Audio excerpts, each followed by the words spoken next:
ببین چه اتفاقی افتاد.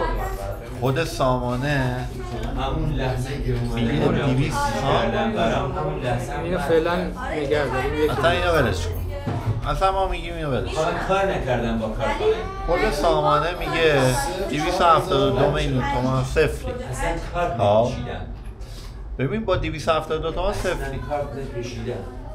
کارتی که کشیدی 525 تومانه برای این کاره. که این 525 تومن هم من میزنم صفره.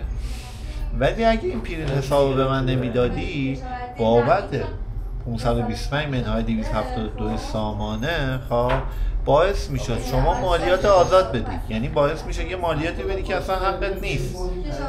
چقدر میشه 300 میلیون با توجه به شغلت؟ 300 میلیون.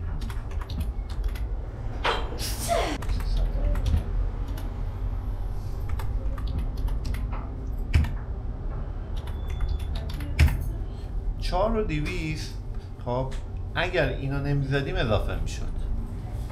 همین شما صفری ها. ببین خیلی راحت شد. یعنی به جایی که 4 میلیون بدی الان بازم با این صفر شد. فقط زمان یه نیم ساعت یه ساعت گذشتی رفتی اینو